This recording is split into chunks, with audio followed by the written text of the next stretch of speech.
All right, so today we're going to be unpacking something pretty intriguing. Okay. We're doing a deep dive into the hidden foundation of relationships, interests. Yeah. And I gotta say, Right. Lincoln Haverford Okay. really throws a curveball in his book, Winning Mindset. Mm-hmm. He claims that lasting relationships aren't just about Wow. that warm and fuzzy connection, Right. but something way more strategic.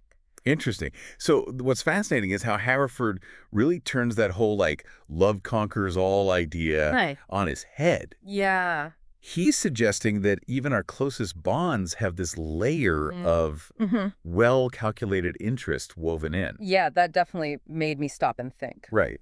He actually says relationships are often grounded in underlying interests rather than pure connections. Yeah. Makes you wonder if even those meant-to-be moments have a bit of strategy behind them. Makes you wonder if there's any pure connection Uh, at all. Yeah. He uses some really compelling examples to illustrate this point. So think about seemingly friendly coworkers. Mm-hmm. Sure, there's some camaraderie there. Right. But often it's driven by those shared career goals. Right.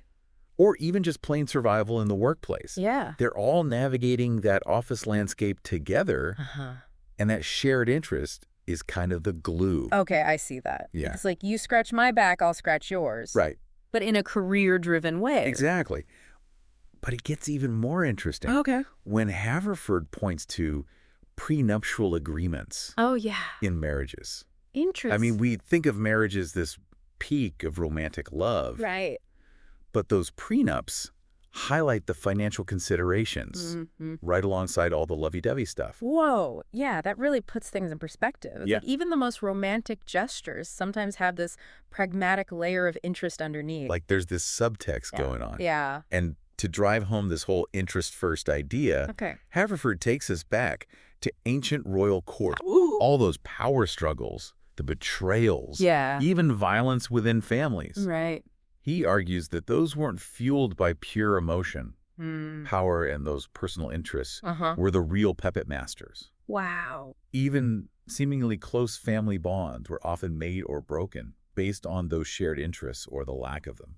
Okay, so we're seeing these underlying interests might actually be the driving force in a lot of relationships, No. but if that's the case, Yeah. what's the secret sauce to building strong, Right. lasting connections? Yeah. Do we all need to become master strategists in love and friendship?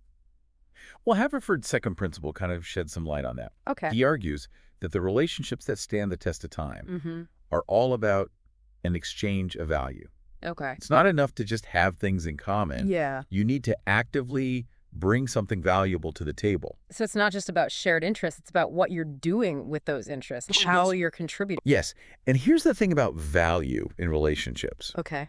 It's not a fixed thing. Mm-hmm. What you bring to the table changes over time. Right. And those shifts can make or break the whole dynamic. Oh, I can totally see that. Like, imagine someone in a family who goes from being a contributing member to, Yeah. well, a bit of a burden. Yeah. That shift in value could put a real strain on those bonds, right? Absolutely. Or say you're in a work partnership where one person's performance starts to slip. Mm-hmm. That change in value could throw the whole partnership off balance. Spot on. And Haverford makes this powerful observation about how relationships often end. Okay. Not because of some huge betrayal or Right. blow-up fight, Yeah, but simply because those shared interests or that exchange of value fades away. right. It's not always about someone messing up. Yeah. It's more about the foundation of the relationship shifting beneath them. Wow, that's kind of mind-blowing. Yeah. So if those shifting interests can cause so much change, Mhm. what happens when things start to really diverge? That's an excellent question. Yeah. And that leads us right into the heart of Haverford's approach. Okay. But we'll dive into that in the next part All of right. our deep dive. All right, sounds good. Yeah. Welcome back. Yes. Before we went on this little tangent, Yeah. we were exploring Lincoln Haverford's ideas about the role of interests in relationships. Right. He argues that understanding these underlying dynamics can really be the key to building stronger, more fulfilling connections. It's a pretty wild shift in perspective to Yeah. think even our most treasured relationships might be shaped by these unspoken interests. Right. Almost makes you see those close bonds in a new light. It does, doesn't it? Yeah. But Haverford isn't saying that we should just ditch genuine connection or emotions altogether. Okay. What he's advocating for is a more nuanced understanding of what's really going on Right. within our relationships. So it's not about becoming some hold calculating robot in your relationship. No, not at all. It's about adding this extra layer of awareness, like seeing the matrix code behind the everyday interactions. Yeah, he even points out in the book that altruism and selflessness absolutely exist. Okay. But by factoring in the role of interests, we get a much deeper, more realistic picture Right. of the dynamics at play. And I think that's where the real power of this idea lies. Yeah. If we can acknowledge those underlying interests, Mm-hmm. we can start to navigate them more consciously and strategically. Absolutely. It's like leveling up your relationship skills. Remember, Haverford's ultimate goal is to help people cultivate a winning mindset. Right. And part of that is becoming more adept at navigating the complexities of relationships. Okay, so let's say we're on board with this idea that interests play a big role. Okay. How do we actually put that knowledge into action? Yeah. How can we use it to build stronger connections? That's where Haverford's emphasis on aligning interests comes into play. Okay. He actually provides a really interesting framework. Okay, I'm all ears. Yeah. Give me the framework lowdown. He suggests that when interests are truly aligned, even weak connections have the potential to blossom into really strong bonds. Okay. And on the flip side, Yeah. when interests clash, even close friendships can devolve into rivalries. That makes a lot of sense. Yeah. Like you see it all the time in business partnerships. Totally. If both parties are totally in sync with their goals and what they want to achieve, Right. they're much more likely to succeed together. Yeah. But the second those interests start to diverge, Right. that's when you get the conflict and tension. Precisely. Yeah. And Haverford emphasizes that this principle applies to all sorts of relationships, not just business partnerships. Right. Romantic relationships, friendships, family dynamics. Yeah. They're all influenced by this alignment or misalignment of interests. So how do we make sure our interests are lining up with those of the people we want to build strong relationships with? Right. Especially if you're just getting to know someone. It seems like a tricky thing to figure out. You're right. It does require some careful thought. Yeah. And importantly, open communication. Haverford really stresses the importance of clarity. Okay. He even says clarity in interests leads to clarity in relationships. Being upfront about your goals, your needs, and what you're looking for in the relationship can go a long way. So it's not about being all secretive and playing games. Right. It's about being authentic and transparent about what you bring to the table. Exactly. And what you hope to gain from the connection. That level of honesty can actually be incredibly bonding. It creates this foundation of trust and mutual understanding. Right. And that's crucial for navigating those inevitable moments Yeah. when interests don't perfectly align. Because, let's face it, those moments are bound to happen. Of course. It seems inevitable that we'll run into situations where interests clash. You're absolutely right.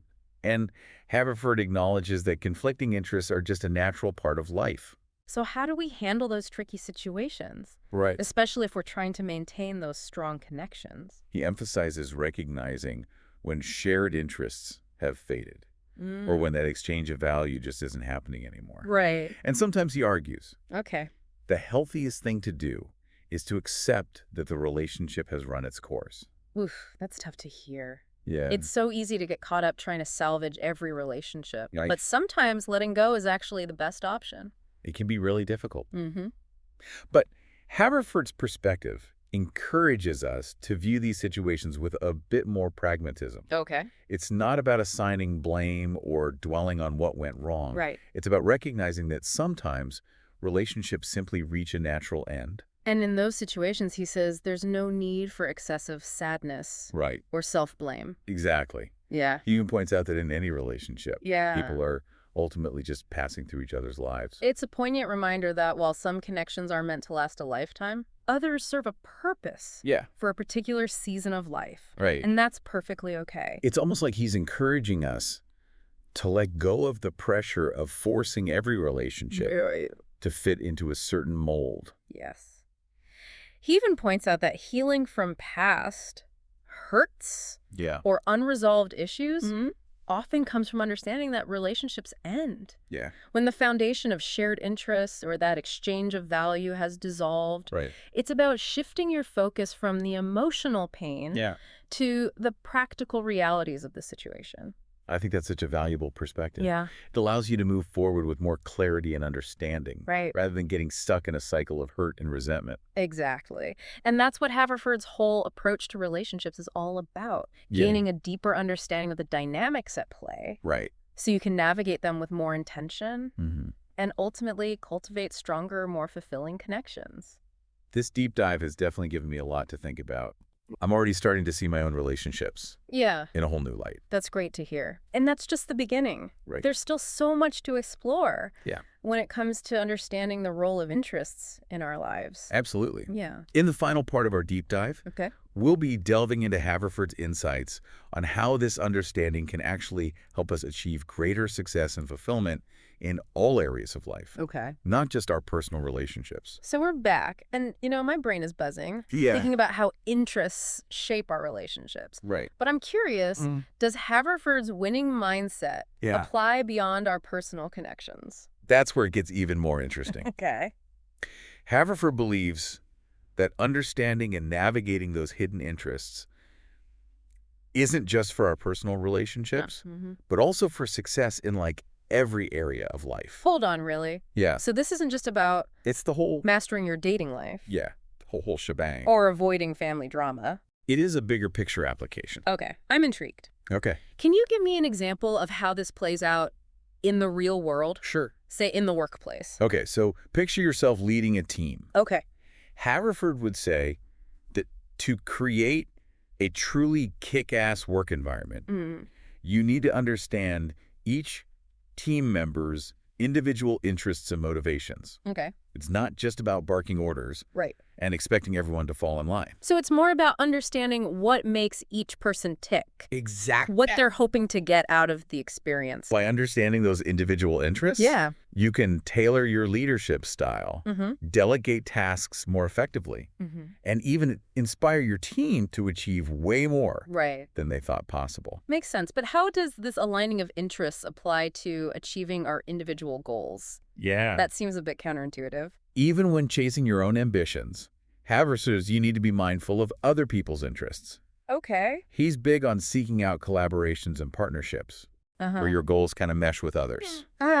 So it's like finding those win-win situations There you go. where everyone benefits Yes. from working together towards a common goal. This applies to everything from finding mentors who can guide you to building a whole network of supportive people who share your vision. This is blowing my mind. Yeah. It's like this whole understanding of interests is some secret weapon. I like how... Navigating life's complexities. Yeah, I like the way you think. Both personally and professionally. By becoming more attuned to what drives other people, what they're hoping for, you can build stronger relationships, achieve greater success, and ultimately lead a more fulfilling life. This deep dive has been a total game changer. We've uncovered how understanding those often hidden interests can impact our relationships, our work, and even our personal goals. It's been an incredible journey. And while we've gleaned some serious wisdom from Lincoln Haverford's winning mindset, it's important to remember that this is just the beginning of the exploration. Totally. It's up to each of us now to take these ideas and apply them to our own lives, to reflect on our relationships, our goals, and how we can better align our interests with the people around us. Absolutely. It's almost like a challenge to level up our relationship game. Yes. In every area of life. I love that. And as you embark on that journey of reflection and application, I'll leave you with a final thought-provoking question from Haverford. Okay. If relationships truly hinge on interest, how can we navigate those interests ethically and authentically to build stronger, more fulfilling connections? It's something to ponder as you move forward. That's a powerful question to consider. Yeah. It pushes us to not only understand the role of interest, but to approach them with integrity and genuine connection. Right. It's a balancing act worth mastering. Finding that sweet spot between achieving your own goals and genuinely contributing to the well-being of others. That's it. That's a journey worth taking. Absolutely. Thank you for joining us on this deep dive into the world of relationships. Yeah. Thanks for listening. We hope you've gained some valuable insights that will help you build stronger, more meaningful connections in every aspect of your life. Until next time, keep exploring, keep connecting, and keep striving for that winning mindset.